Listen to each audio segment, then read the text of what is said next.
এই সচরাচর কথা দিয়ে আমি আজকে শুরু করব না। আমি একটু অন্যভাবে শুরু করতে চাই যে প্রশংসা পেতে সবারই ভালো লাগে। তাতে বিশিষ্টজন হতে হলে বাংলাদেশে আপনাকে ভারতপন্থী এবং ইসলাম বিদ্বেষী হতে হবে। এটা অবশ্য কর্তব্য। এটা না হলে আপনি বিশিষ্টজন হতে পারবেন না এই দেশে।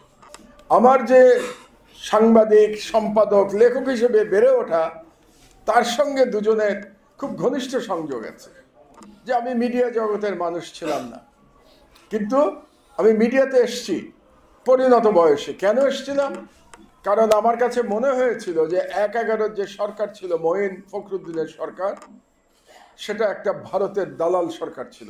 মানুষের মধ্যে একটা ভুল ধারণা ছিল যে এই সরকার কিছু ভালো কাজ করতে এসছে, দুর্নীতির বিরুদ্ধে জেহাদ করতে এসছে।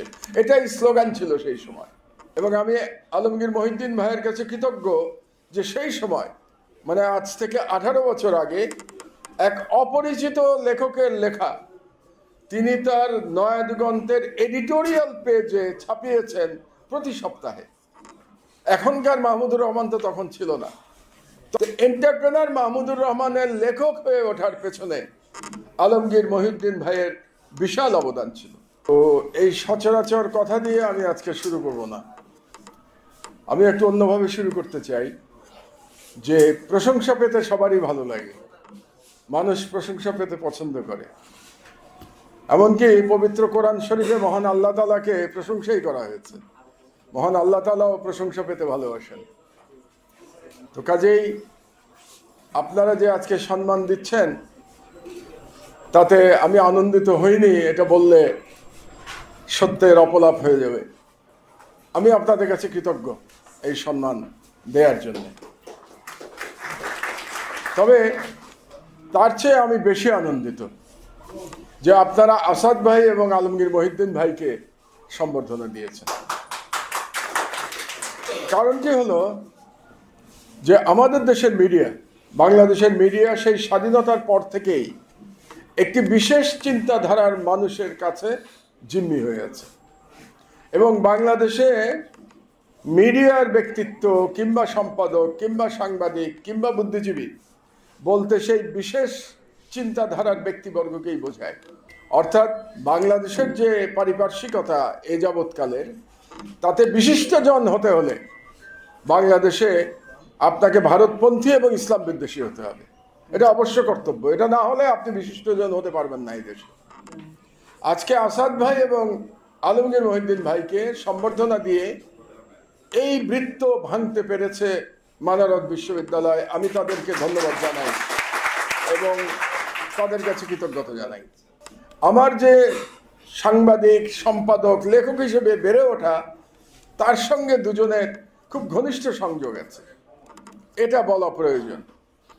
প্রথম হলো আলমগীর ভাই। আমার যে লেখালেখি শুরু, সেই লেখালেখি শুরু হয়েছিল ১/১১ সরকারের পর নয়া দিগন্ত পত্রিকার মাধ্যমে। এবং আমি লিখতে চেয়েছিলাম, একটু বেশি বয়সে আমি লেখালেখিতে এসেছি। তার আগে আপনারা তো আমার জীবনী খণ্ডিত আকারে দেখালেন এবং সেখানে দেখিয়েছেন যে আমি মিডিয়া জগতের মানুষ ছিলাম না, কিন্তু আমি মিডিয়াতে এসেছি পরিণত বয়সে। কেন এসেছিলাম?